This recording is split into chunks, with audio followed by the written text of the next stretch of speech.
दौड़े दौड़े चले आते हैं, खींचे खींचे चले आ जाते हैं। यहाँ पर प्रहलाद की भक्ति थी, प्रहलाद की भक्ति से प्रसन्न होकर के भगवान नरसिंह बन करके आए, हिरण्यकश्यप का संहार किया। इस कथा से हमें यही सीख मिलती है, प्रहलाद चरित्र से यही सीखने को मिलता है कि भक्ति मार्ग पर अगर हम चलते हैं तो बहुत सारी रुकावटें आती हैं, बहुत सारी अड़चनें आती हैं, बहुत सारे व्यवधान आते हैं, बहुत सारी बातें सुनने को मिलती हैं, बहुत सारे दुख आते हैं, कष्ट आते हैं। ये रास्ता आसान नहीं है, मार्ग आसान नहीं, भक्ति का मार्ग। इस पर कांटे हैं, इस पर कंकड़ पत्थर है, इस पर अंगारे हैं, अंगारों पर चलना जैसा है भक्ति का मार्ग। परंतु जो घबराता नहीं है, जो किसी की परवाह नहीं करता है और भक्ति मार्ग पर आगे बढ़ता रहता है, गोविंद भक्ति भरता नारायण, वही अपने कल्याण का मार्ग पूछता है, अपने कल्याण वही कर पाता है। भगवान की यहाँ पर प्रश्न किया कि भगवान कभी किसी पशु की भी रक्षा करते हैं कि नहीं करते हैं? सुखदेव मुनि कहते हैं कि अगर पशु भी भगवान के शरण में आता है तो भगवान पशुओं के ऊपर भी कृपा करते हैं। श्रीमद् भागवत महापुराण के अष्टम स्कंद में मनमंदिरों के वर्णन के साथ साथ गजेंद्र मोक्षोपाध्याय की कथा आती है।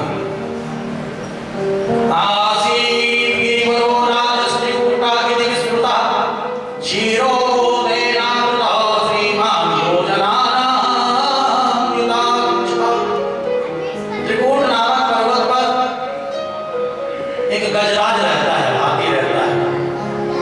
ये हाथी बहुत ही बड़ा बलवान है, बहुत बड़ा बलशाली है। ये हाथी अपने परिवार के साथ रहता है। एक दिन सरोवर पर जल पीने के लिए पहुंच जाता है। सरोवर पर जल पीने के लिए जब ये हाथी की गजराज पहुंचा, एक मगरमच्छ ने इसका पैर पकड़ लिया। मगरमच्छ को साधारण समझ रहा था, परंतु जल में ग्रह का बल ज्यादा होने के कारण गजराज जब जल से बाहर निकलने की कोशिश करने लगा तो नहीं निकल पाया। तब परिवार ने सूंड से सूंड लगा करके खींचना प्रारंभ किया, सारे रिश्तेदार पारिवारिक पर नहीं खींच पाए। सबसे पहले रिश्तेदार, पारिवारिक लोग, पत्नी, बच्चे सब साथ छोड़ दिए। अब हाथी को याद आया कि जिसको मैं अपना मानता था आज वही इस विषम परिस्थिति में मेरा साथ छोड़ करके चले गया। आपने कोरोना काल में देखा होगा, याद कीजिए कोरोना काल, जिनको आप अपना सगा समझते थे, अपना समझते थे, वही आपके साथ नहीं था। कोरोना समाप्त हो गया, वो सब आपके आगे पीछे हो रहे थे। दुख में अपने भी साथ छोड़ देते, यहाँ तक कि बेटा बहू माता पिता का साथ छोड़ दिए, माता पिता बेटा बहू का साथ छोड़ दिया, पड़ोसी का साथ छोड़ दिया। कब? जब कोरोना रूपे दुख आया। बहुत लोग कुछ सीखे हैं, उससे बहुत कुछ सीखे हैं, पर कोई कुछ सीखा ही नहीं, फिर माया के चक्कर में भटकने लगे। कईयों के जीवन में परिवर्तन आ गया कोरोना के बाद, पर कहीं के कहीं वैसे के वैसे हो गए, कोई परिवर्तन नहीं आया। हाथी के जीवन में परिवर्तन आ गया, गजराज के जीवन में। कहा जब मेरे पास पद था, सामर्थ्य था, सब कुछ था, सब मेरे साथ थे, आज मैं असहाय हो गया, आज मेरा साथ सबने छोड़ दिया। तब ऐसी स्थिति में हाथी को याद आया कि हारे का सहारा तो गोविंद है। सुखदेव मुनि राजा परीक्षित से कहते हैं कि एवं व्यवस्थितो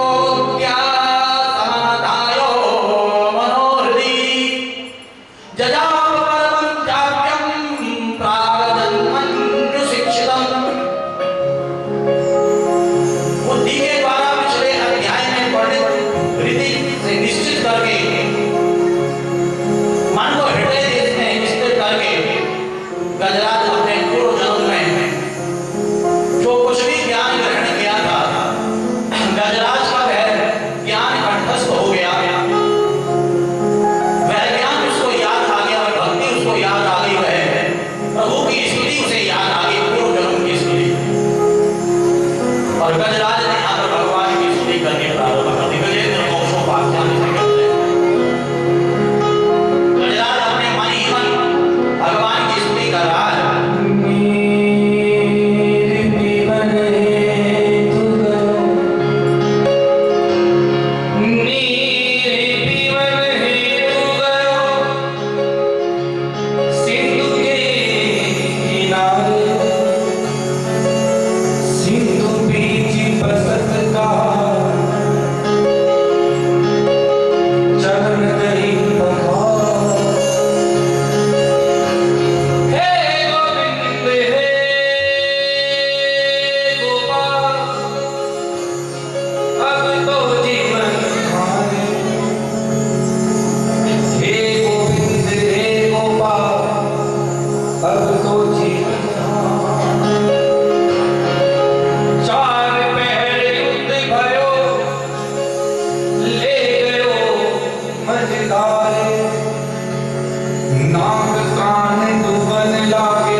जिनका हमारे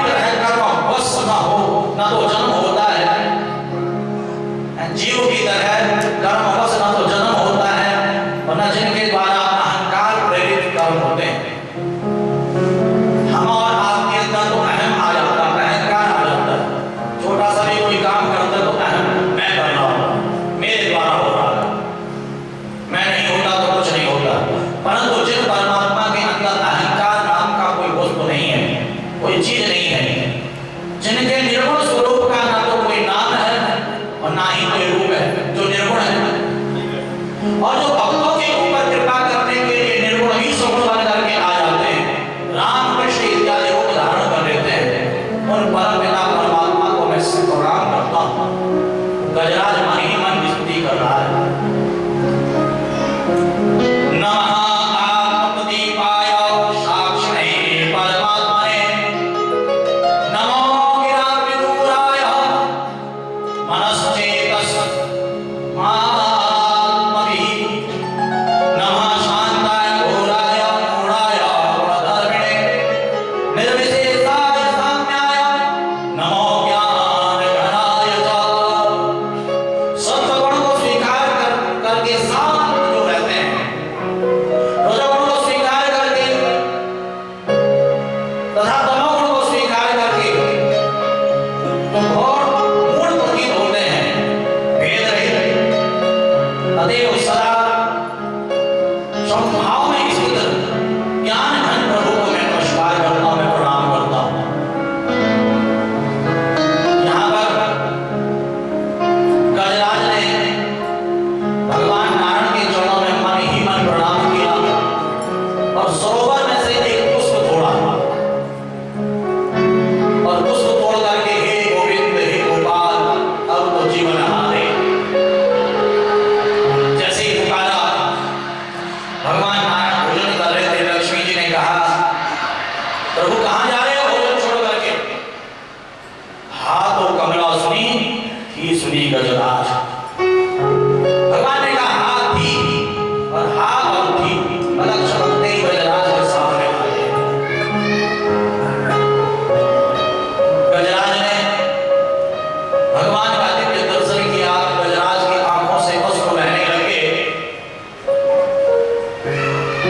भगवान ने गजराज का सूंड पकड़ करके गजराज को बाहर खींचा और अपने सुदर्शन चक्र से ग्रहा का मुख छीन लिया। ग्रहा का सबसे पहले उद्धार करके फिर गजराज का उद्धार किया। बोले भक्तवत्सल भगवान की जय। राजा परीक्षित ने कहा कि पहले ग्रहा का उद्धार क्यों किया, बाद में गजराज का? सुखदेव मुनि कहते हैं कि भगवान कहते हैं कि मैं भक्तों के भक्त के आदि हूं, इसीलिए भक्त कहते हैं प्रभु हमें दासानुदास बनाओ। भगवान कहते हैं भक्तों का उद्धार तो मैं जरूर करूंगा, परंतु जो मेरे भक्तों के चरण रज अपने मस्तक पर धारण कर देता है, उनका उद्धार मैं पहले करता हूं। ग्रह ने कोई पुण्य नहीं किया, परंतु गजराज का पैर पकड़ा, यही इसने संकल्प किया। भगवान ने सबसे पहले ग्रह का उद्धार किया। बोले भक्तवत्सल भगवान की जय। इसके बाद यहाँ पर समुद्र मंथन की कथा आती है। देवता भगवान नारायण के पास जाते हैं, नारायण प्रभु हम सब दैत्य हैं, आपस में लड़ते हैं, झगड़ते हैं, मर जाते हैं, कोई उपाय बताओ जो कि हम दैत्यों को मरना न पड़े। भगवान कहते हैं कि इसके लिए समुद्र मंथन करो, जो अमृत निकलेगा, जो पिएगा वो अमर हो जाएगा। तब यहाँ पर मंदराचल पर्वत की मखानी बनाएगी, वासु की नाग की रस्सी बनाएगी, कथा बहुत लंबी चौड़ी है। देवता और दैत्य मिलकर के मंथन करने के लिए आए, भगवान का शब्द करके नीचे मंदराचल पर्वत को पीठ पर धारण करते हैं। सबसे पहले हराहल विष निकला, कामधेनु गौ निकली, ऊंचे सर्वावस्त्र निकला, चंद्रमा, कौस्तुभ मणिकल वृक्ष लंबा इत्यादि अप्सराएं, लक्ष्मी मदिरा देवी पारिजात वृक्ष ऐरावत हाथी धनुष शंख और धन्वंतरी जी को अमृत लेकर के आए। लक्ष्मी कौस्तुभ पारिजात असुरा धन्वंतरी चंद्रमा धेनु कामदा सुरेश्वर कजोरम वागदेवग्न अश्वत्थमुखो विषमहरिधनु शंखमृतं चामुदे रत्नानि चतुर्दशं प्रतिदिनं कुर्वन्तु नो मंगलम्। ये 14 रत्न हैं। का स्मरण करता है वह भगवत कृपा को प्राप्त कर लेता है। जब अमृत लेकर के धन्वंतरी जी आए तो व्यक्तियों ने अमृत का कलश छीन दिया। छीना झपटी में जहां जहां पर अमृत की बूंद गिरी वहां वहां पर कुंभ पर्व होने लगा। भगवान मोहिनी बन करके आए, दैत्यों को मोह लिया, देवताओं को अमृत पिलाने लगे हैं। स्वरभानुदेव दैत्य सूर्य चंद्र के बीच में बैठ गया। जब पंगत समाप्त होगी सूर्य चंद्र खड़े हो गए का ये दैत्य है। भगवान ने सुदर्शन चक्र से स्वरभानु का धड़ अलग कर दिया है। अमृत पीने के कारण अमर हो गया था। राहु और केतु ग्रहों में ही गिना जाने लग गया। तब से सूर्य चंद्र के आगे जब छाया आती है, राहु केतु की तो वह ग्रह काल होता है। ग्रहण के समय पर, ग्रहण काल के समय पर, ग्रहण के समय पर भोजन नहीं भजन करना चाहिए। सूर्य चंद्र को बल मिलता है और हमारे को सूर्य चंद्र की कृपा से सुख समृद्धि की प्राप्ति होती है। भोजन नहीं भजन करना है। अभी कल से मैया कह रही थी कि क्या अमावस के दिन ग्रहण है। ध्यान देना, कई बार ग्रहण भारत में होता है, कई बार विदेश में होता है। जहां दृश्य होता है, जहां पर ग्रहण दृश्य रूप में होता दिखाई देता है, वहां पर सूतक पातक माना जाता है। परंतु ये जो ग्रहण कई बार आता है वह भारत कई देशों में नहीं दिखाई देता, तो वहां पर उसका सूतक पातक का कोई महत्व नहीं होता है। फिर भी हम लोगों को ग्रहण काल में भगवान का भजन करते रहना चाहिए। कि हमारे भारत में नहीं दिख रहा तो भजन नहीं करेंगे, ऐसा नहीं सोचना। चंद्रमा एक ही है, सूर्य एक ही है, इसलिए प्रयास करें चाहे भारत में दृश्य हो चाहे अदृश्य हो, भजन जरूर करें। यहाँ पर देवासुर संग्राम हो गया, देवता तो अमृत पी लिए थे, दैत्यों को मार दिया, स्वर्ग में देवता बैठ गए। गुरु शुक्राचार्य ने महामृत्युंजय मंत्र के प्रभाव से दैत्यों को जीवन दान दे दिया और राजा बलि उस समय पर थे, कहा जो 100 यज्ञ करेगा उसे इंद्र आसन मिलेगा। हम जो सत्कर्म करते हैं हमारे कर्मों के द्वारा ही हमें स्वर्ग में इंद्र पद प्राप्त होता है। समझ लो, कर्मों के हिसाब से ही मुख्यमंत्री का पद, प्रधानमंत्री का पद, विधायक का पद मिलता है, राष्ट्रपति का पद मिलता है। समझ लो, नाम है प्रधानमंत्री, परंतु कभी कोई आकर के बैठ जाता, कोई आकर के बैठ जाता, सीट है। चाय बेचने वाला प्रधानमंत्री की सीट पर बैठ जाता तो प्रधानमंत्री जी कहते उसे कैसे नहीं कहते, उसने कर्म किया है इस प्रकार का, आप भी करो, आप भी पहुंचोगे वहां तक। बहुत से लोग कहीं उसे सुनने को मिलता है कथा, तो कोई मैं कहा करो ना, कौन मना कर रहा है कथा करने के लिए, आप भी करो, सब करो, धर्म का प्रचार करो, परंतु उस प्रकार से कर्म करना पड़ेगा,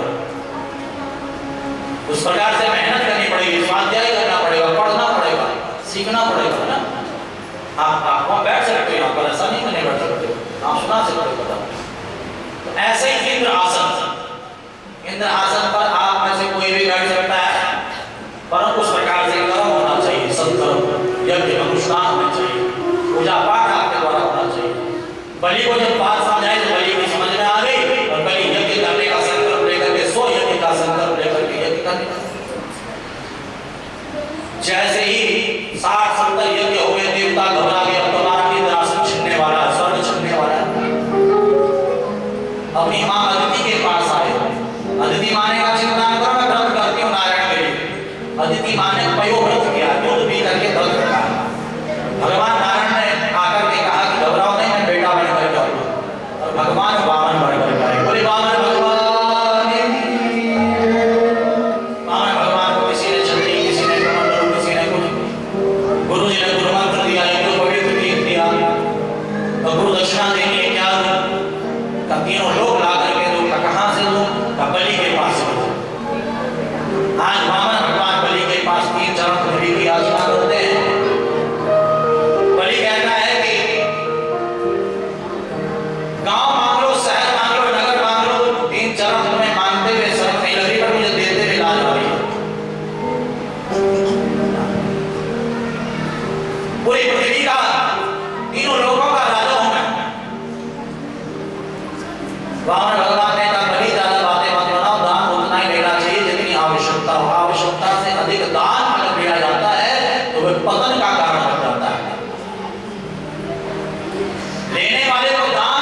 अगर ब्राह्मण संत ब्राह्मण भक्त अगर यज्ञ से असंतुष्ट होकर के चले जाए, आपके घर में कोई संत ब्राह्मण भक्त आया है, आपके मंगल कामना के लिए कोई यज्ञ अनुष्ठान पूजा किया और आपसे नाराज होकर के चले गया, उस यज्ञ का कोई महत्व नहीं रहता है, उसका कोई पुण्य नहीं रहता है।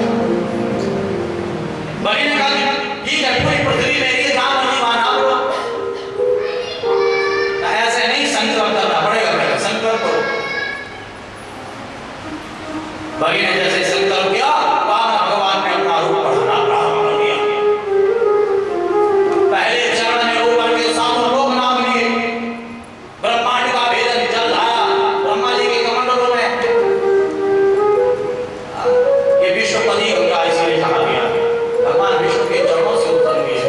और गंगे मैया की दूसरे चरण के नीचे के सातों लोक नाम। तीसरा चरण कहाँ रखा बलि? मेरे सर पर। बलि को बंधन मुक्त करके सुंदर लोक का राज्य दे दिया। भगवान बाहर पार करके चले गए। लक्ष्मी जी राखी बांधने के लिए आई, तभी से रक्षाबंधन का त्योहार मनाया जाता है।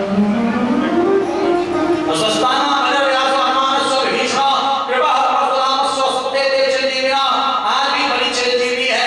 एक रूप में भगवान नारायण आज भी सुंदर लोक में बलि के द्वार पार है, एक रूप में वैकुंठ में लक्ष्मी जी के साथ है। यहाँ पर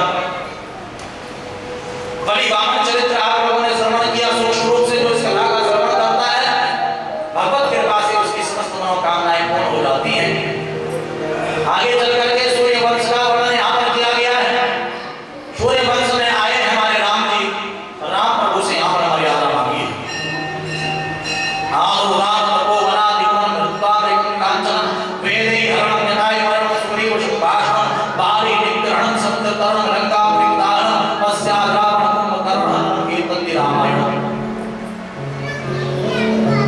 देखिए भगवान श्री राम जी का जो रामचरितमानस है, उसका पाठ सबको करते रहना चाहिए। एक है रामायण और एक है रामचरितमानस।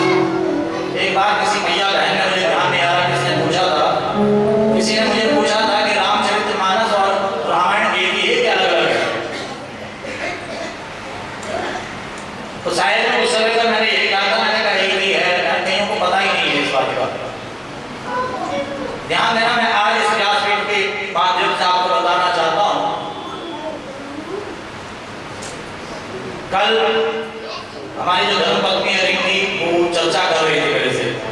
उसने पूछा था, आपने कहा था कि एक ही है, क्या एक ही है दोनों? मैंने कहा एक नहीं, अलग अलग है। कहा उसने आपने बताया, मैंने कहा ध्यान से नहीं रहा होगा दिमाग से। कभी कभी मन कहीं होता है, चित्त कहीं होता है, कहीं होता है, अपने अपने ध्यान में होते हैं। परंतु ध्यान देना, रामचरितमानस और रामायण अलग अलग है। तुलसीदास जी ने जो लिखा है वे रामचरितमानस है, और वाल्मीकि जी ने जो लिखा है वे रामायण है। रामायण बड़ी क्लिष्ट है, संस्कृत में है, कई लोग नहीं पढ़ पाते हैं। तो उसकी सरल भाषा तुलसी बाबा ने रामचरितमानस के रूप में रखा है। हमारे चिराग अरोड़ा जी अभी श्री राधा सिंह बिहारी जी के चरणों में अखंड रामायण का पाठ किए थे। मैं वहां पर देख रहा था कि बहुत सी माताओं बहनों को शुद्ध पढ़ना नहीं आ रहा था, और बहुत सी माताएं बहनें बड़ी शुद्ध पढ़ रही थी, जैसे हमारी अरोड़ा परिवार की माताएं, इनको पढ़ना नहीं आ रहा था। पहले हर घर में महीने 2 महीने में अखंड रामायण का पाठ हुआ करता था, और आज सालों साल जीवन बीत जाता है, बच्चों को यही नहीं पता कि अखंड रामायण होता क्या है। अच्छा, यहीं पर देखिए। अच्छा, ये बताइए कि इस एक वर्ष में किसके घर में रामायण का पाठ होता है? खड़ा हो जाओ, 2-3 हाथ उड़ रहे हैं।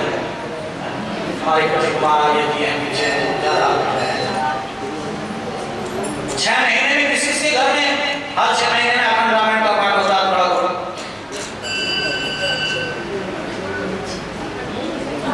अब कोई नहीं। चलो कोई बात नहीं, साल में तो करते हो आप।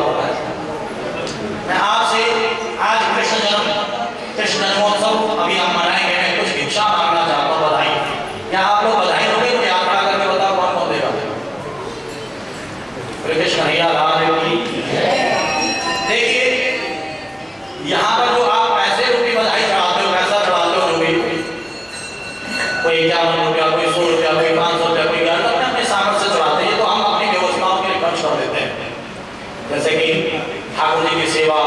हमारी घर गृहस्थी की सेवा, ठाकुर जी के लिए तो अभी आश्रम की जगह ली है, उसका निर्माण, ये सब इसी से होता है ना। मैं इतना बड़ा धनाढ़ नहीं हूँ कि व्यवस्था खुद बनाऊँ, कि आपके द्वारा जो भी भागवत जी पर पत्र पुष्प आता है, इन्हीं से सब व्यवस्थाएं करनी है।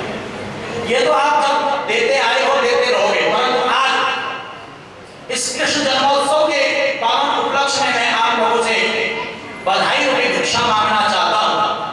उन्हें एक बार हाथ खड़ा करके बताओ कि कौन कौन देगा। अरे बड़ेरा जी जाओ, नहीं एक मिनट यही करो, दोनों के दोनों हाथ खड़ा करके संकल्प करो, हम साल में एक बार अपने घर पर अखंड रामायण जरूर रखवाएंगे। बोलो रखवाओगे? पक्की बात है। अगर आपने इस संकल्प को पूरा कर दिया तो समझ लो आपने कृष्ण जन्म की बधाई दी। मैं आपको 6 महीना नहीं कह रहा हूँ, मैं 2 महीना नहीं कह रहा हूँ, मैं हर एक महीना नहीं कह रहा हूँ। मुझे पता है कि आप लोगों के पास इतना समय नहीं है, परंतु आपके घर पर यदि आपकी शादी की सालगिरह हो, आपके बच्चे का जन्मदिन हो, जो कोई अच्छा दिन आपको लगे, आप इस संकल्प को जरूर पूरा करना। साल में एक बार अपने घर पर अखंड रामायण जरूर रखना। अगर आपने इस संकल्प को निभा दिया तो समझ लो आपने कृष्ण जन्म की बधाई के आसमान को दी। आज बच्चों को यही नहीं पता कि रामायण क्या है, कैसे पढ़ी जाती है। क्यों? क्योंकि आज हमारे घरों में रामायण का पाठ होता ही नहीं। और पहले समय पर हमारे जितने भी यहाँ पर बूढ़े बूढ़ी माताएं बैठे, बाबूजी बैठे हुए, पहले हर महीने घरों में अखंड रामायण का पाठ किया जाता था 24 घंटे तक। सुबह 8 बजे शुरू, दूसरे दिन 8 बजे जो है वो 24 घंटे का। उसमें छोटे छोटे बच्चे भी पढ़ते थे, नई नई बहुएं भी पढ़ती थी, नए नए लड़के भी पढ़ते थे, जो जवान बूढ़े भी सब उसमें भाग लेते थे, कीर्तन के साथ पढ़ते थे, भजन के साथ, बड़ा आनंद आता था। राम प्रभु का जो रामचरितमानस है, रामायण है, ये मर्यादा को देता है। ये मर्यादा पुरुषोत्तम की कथा है। जब मर्यादा होगी हमारे अंदर, तभी जाकर के लीला पुरुषोत्तम कृष्ण की कथा समझ में आएगी। ध्यान देना, यहाँ पर राम जी को प्रणाम करके चंद्रवंश में प्रवेश किया गया है। नारायण के नाभि से ब्रह्मा, ब्रह्मा के अत्रि, अत्रि के चंद्रमा, चंद्रमा के बुद्ध, बुद्ध के पूर्वा, पूर्वा के आयु, आयु के नहुस, नहुस के यति, ययाति, संयाति, वियाति, है ना, आयाति, कृति, ययाति के यदु, दुर्वसु, द्रुहु, अनु, पुरु, यदु से चला यदुवंश, दुर्वसु से चला यवन वंश, द्रुहु से चला भोज वंश, अनु से चला मलेच्छ वंश, पुरु से चला पौर वंश, यदुवंश में यदु से यदुवंश चला तो यदु के अजमेर, अजमेर के देव, देव के सूरसेन, सूरसेन के वसुदेव, वसुदेव की सातवीं पत्नी देवकी के गर्भ से 8वें गर्भ के रूप में भगवान का प्राकट्य परीक्षण नवमी तुम्हारी दादी हुई है। 7वां गर्भ योग माया के द्वारा रोहिणी के गर्भ में प्रवेश कराया गया। बलराम हुए हैं, मथुरा में जन्म हुआ, गोकुल आए, गोकुल से वृंदावन आए, वृंदावन से मथुरा आए, मथुरा से द्वारिका गए। 125 वर्ष इस धरा को लेकर के सशरीर भागवत में प्रवेश कर गए। श्रीमद् भागवत महापुराण की राजा परीक्षित ने कहा, गुरुदेव हो गई कथा, आप तो मौन हो गए हो। सुखदेव जी ने कहा कि तुम्हें भूख प्यास सता रही होगी, टाइम भी बहुत ज्यादा हो गया है, घर की याद आ रही होगी, चाय पकौड़ी की याद आ रही होगी। अच्छा सच्ची सच्ची बताना, हाथ खड़ा करके प्रसाद की याद किस किसको आ रही है? सबको आ रही है।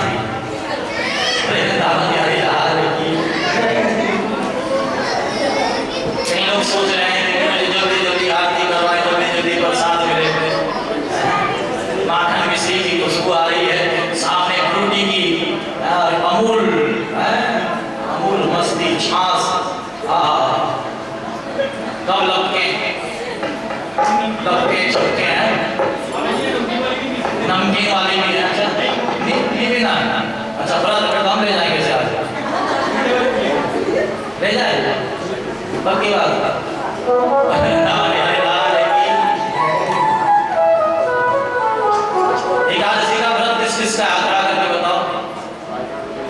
पक्का नहीं होगा। हाँ तो भैया भरत के हिसाब से रहना फिर तो है।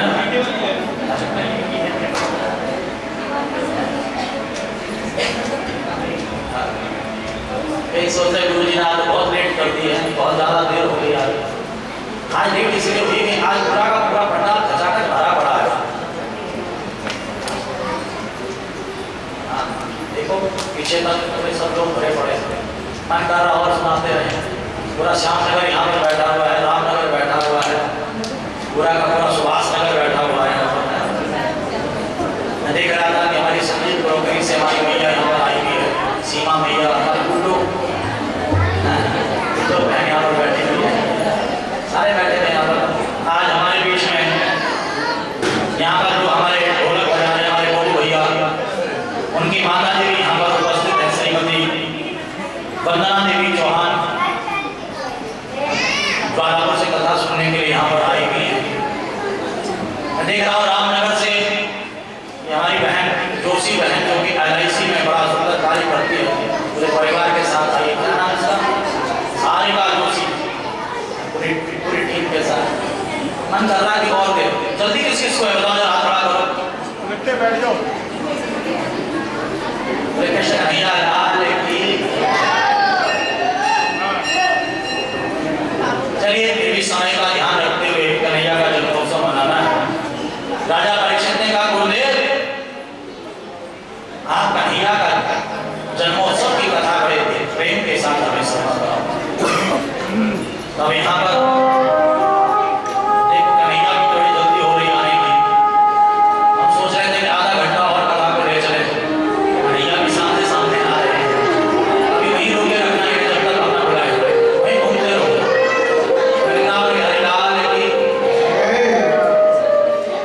सुखदेव मुनि ने कहा कि राजा परीक्षित को नगरी में राजा उग्रसेन रहते हैं। उग्रसेन की पत्नी पद्मावती जो कि गर्भवती है, बगीचे में जाती है, राक्षस की छाया पड़ती है, गर्भ का जो बालक है वह राक्षस बन करके जन्म लेता है। नाम होता है कंस। कंस ने बकासुर, धेनुकासुर, लोमासुर, केसी, भूता, सत्तासुर, जनावर बड़े बड़े राक्षसों को अपने अधीन कर दिया है। यज्ञ पूजा पाठ ये होने नहीं देता है।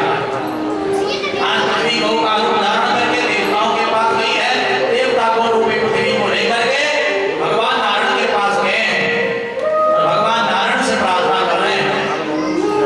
कंस के कृत्य नित्य बाढ़े ब्रजमंडल में, मानुष की कहा देवता हो घबराए हैं। यहाँ पर वसुंधरा ने गौरूप धारणियो, जुड़े सुरराज सब विश्व लोक धाये हैं। जाय जगदीश्वर के सर्वमुख नवायमान, पाप ताप भूतल के शिविर गिनाए। दया के निधान दीनबंधु दीननाथ, स्वामी मंद मंद सुखाए, ऐसे वचन सुनाए। जब गौरवी पृथ्वी पर हो रहे कंस के अत्याचार के बारे में भगवान नारायण के आगे कहा, तो भगवान नारायण कहते हैं कि मत घबराओ देव, जाओ निज लोकन, भूतल को भार जाए शीघ्र ही मिटाऊंगो। जेते दुष्ट पापी बाढ़ सबको संहार करूं, संत सूर्य साधुओं को संकट मिटाऊंगो। नंद जू त्रेतमाई दीने जो वचन में, जय जय भक्तन को सबको निभाऊंगो। देव की कुछैया बलभद्र को बल भैया, कंस का लागार माही मथुरा में ही आऊंगो। अब घबराने की आवश्यकता नहीं है, मैं कंस के कारागृह में मथुरा में जन्म लूंगा देवकी के गर्भ से। तब तक जब तक मैं नहीं आता हूं तब तक भजन करो। और आज कंस ने अपनी चचेरी बहन देवकी का विवाह वसुदेव के साथ संपन्न किया और बहन को विदा कर रहा था, वहीं पर आकाशवाणी हो गई, ये कंस जिस बहन के विवाह में तो इतना आनंदित है, इतना प्रसन्न चित्त है, इसका अष्टम गर्भ तेरा काल हो। कंस ने तुरंत मयान से तलवार निकाली, देवकी के केस पकड़ करके जैसे ही मारने लगा, वसुदेव जी ने तलवार को पकड़ लिया। क्या कर रहे हो मित्रों? बहन का विवाह और विवाह के समय पर जब इसका वध कर रहे हो, बहुत बड़ा पाप है, छोड़ दो इसे। कंस ने कहा कि तूने सुना नहीं वसुदेव, इसका अष्टम गर्भ मेरा काल हुआ। क्या तुझे इसके गर्भ से डर है? इससे तो कोई डर नहीं है, इसकी जितनी भी संतान होगी मैं तुझे दे दूंगा। क्या जेल में रहना पड़ेगा? भैया जहां मर्जी मारो। तो कंस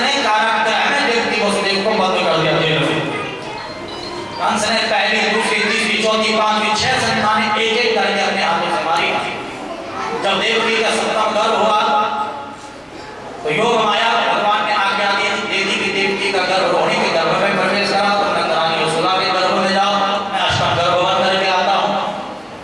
ये सब लीलाएं यहाँ पर हुई है, कंस को कुछ भी खबर नहीं हुई। प्रभु की लीला, प्रभु की माया से कंस मोहित रहा। और आज योग माया ने सप्तम गर्भ को रोहिणी के गर्भ में प्रवेश कराया। नंदरानी यशोदा के गर्भ में आ गई, भगवान अष्टम गर्भ के रूप में देवकी के गर्भ में आ गए।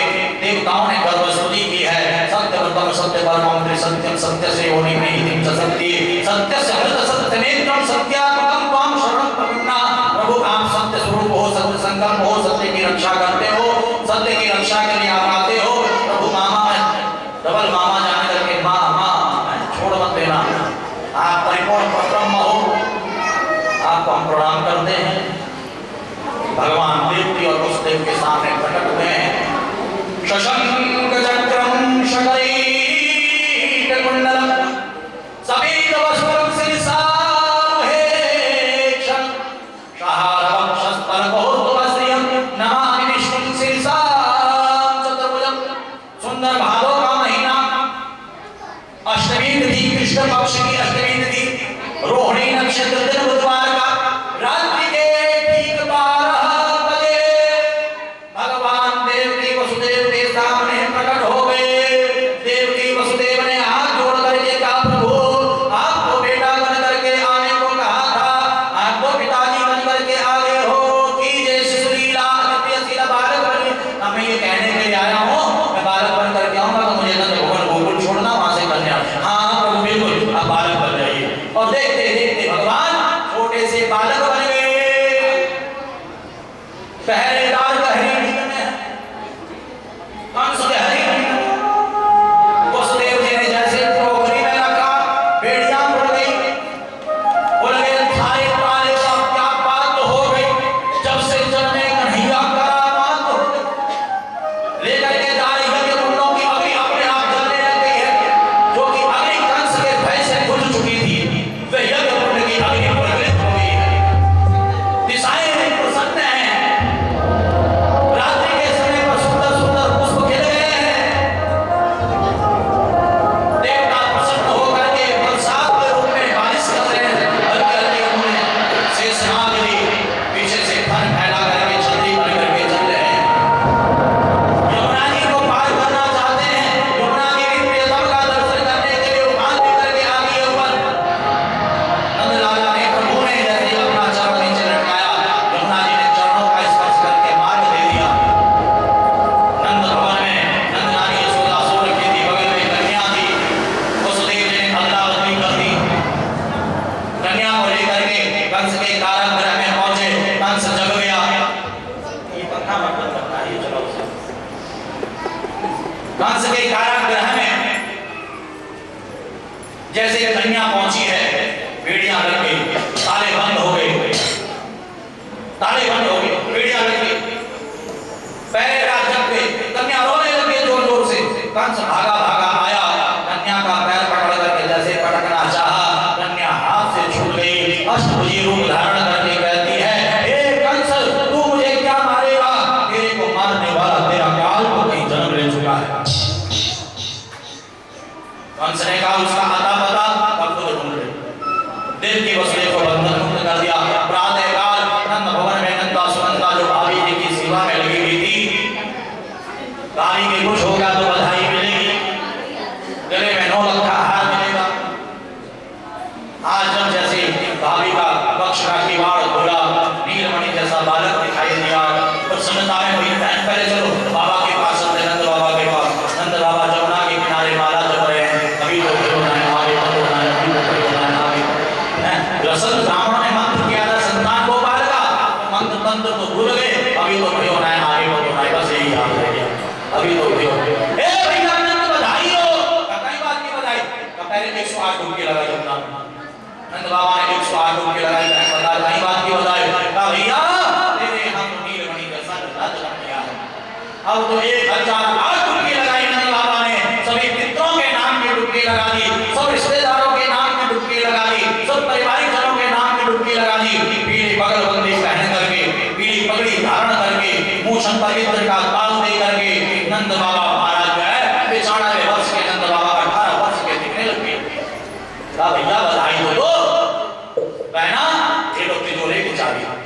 तो चाहिए। यहाँ पर मैं आप सभी को नंदोत्सव की, कृष्णोत्सव की बहुत बहुत बधाई देता हूँ। यहाँ पर अभिनंदन के लिए, बधाई देने के लिए, बधाई लेने के लिए यहाँ पर बंसल परिवार, अग्रवाल परिवार, भास्कर परिवार, वडेरा परिवार, बांगा परिवार, अग्रवाल परिवार, चुप परिवार, खाली नाम लिखा हुआ कोमल परिवार। कोमल कौन है? आप खड़ा करो। अच्छा, हमारी कोमल घड़ी श्यामनगर में मुझे बहन देखा मैंने कहा तो पहली कथा भी सुनी थी श्यामनगर में जब की थी दुर्गा घाट पर। आप सभी ने यहाँ पर मेरे पास पत्र आया है कि आप सबका अभिनंदन होना है। साथ ही साथ यहाँ पर श्रीमती वंदना देवी चौधरी जी जो कि हमारे बबू भैया की माता जी हैं, उनका भी अभिनंदन वंदन होना है। एक निवेदन मैं आप लोगों से करना चाहता हूँ।